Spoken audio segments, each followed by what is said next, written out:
Ya bafowethu, kunento eyayisenzeka emakhaya kudala.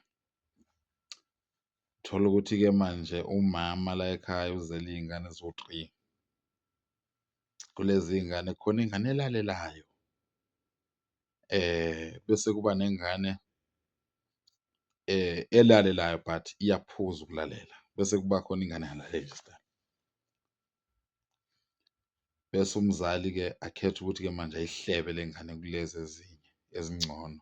Leyo nto leyo bafowethu izonilimaza kusasa, khona noma awusekho izokulimaza. Olimaza umuzi wakho, nabantabakho, nawe, negama lakho, nekusasa nje layo yonke into la ekhaya. Mawuzela awukhulumi kabi ngenye ingane la egcekeni. Kumele abantwana bazi ukuthi bayafana bonke, engabibikho ongcono. Uyazi ukuthi kwenzakalani? Impilo ivele ithathe lo okhule kuthiwa uzokukhulela emasimbeni, uzokukhulela ejele, uzokukhulela endaweni ezimbi. Ivele imthathe imenze umuntu omuhle kakhulu emphakathini, umphakathi umthande lo muntu abe yinidi. You understand? Bese kuthi lo wena okade uzitshela ukuthi njengoba ukhipha imali, umqoqisa kahle, umfundisa, umnikeza yonke into ayifunayo, aku-disappoint-e, avele amithe ena-16 noma ena-14,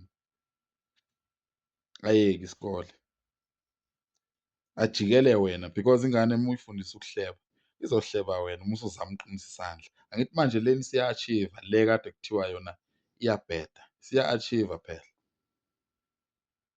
Le yakho wena kade oyikhulisele ngaphansi kwe-pitkot isiqala-ke manje ukubheda, iyakubonisa ukuthi loku hlebo ongifundise khona senginakho, sengiphasile, sengiyakwazi, ngakuhleba manje, yabo? Ungakhali, kwamukele, kwamukele uwe ofundisa ingane udlongudlongo, uxhwanguxhwangu, wena isixhwanguxhwangu sokuqala. Ma abantwana bekhula bafowethu eyi, abantwana bayisikhali sokuvikela wena kusasa.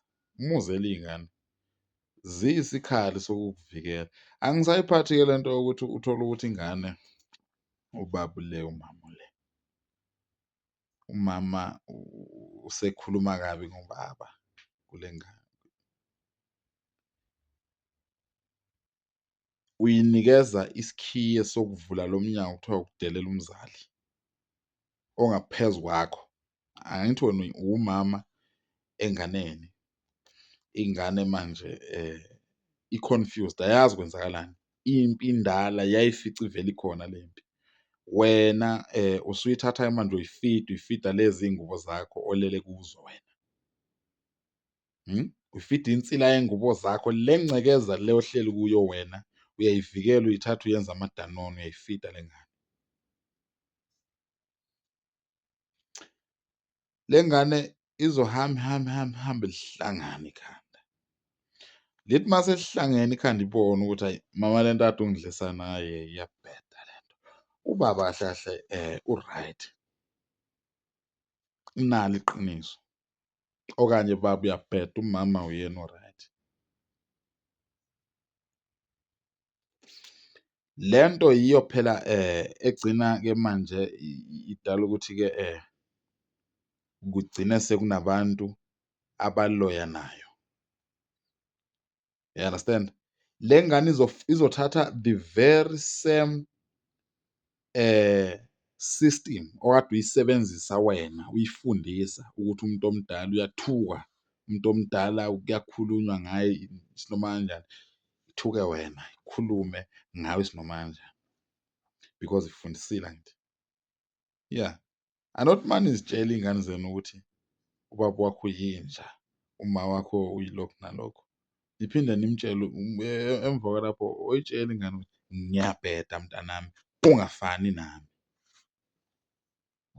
ukuze ungabulali isizukulwane esizayo. Njengoba uphila lesikhathi osiphilayo, kumele ukuthi urecruit-e, ugrume abantu abazoba wuwe for the next generation. Yilokho nje. Mawukuthi uhamba ubeka iy'hlambi, ubeka iy'hlambi, ubeka iy'hlambi, mase zikunukela uzokhalelani. Khulisani kahle iy'ngane. Lezi ngane ziyisibusiso kini zizonilwela. Amandla umuntu aphela. Umuntu uma ethi 50 years bheka phansi. Zisenamandla iy'ngane. Seziyakutshela nazo ukuthi hhayi baba awumancane. Sibhizi, awumancane ngey'nganekwane. Ubone nawe ukuthi indaba yakho ayisekho. Ngakho-ke bafowethu, iy'ngane everywhere, please, zifundiseni umthetho.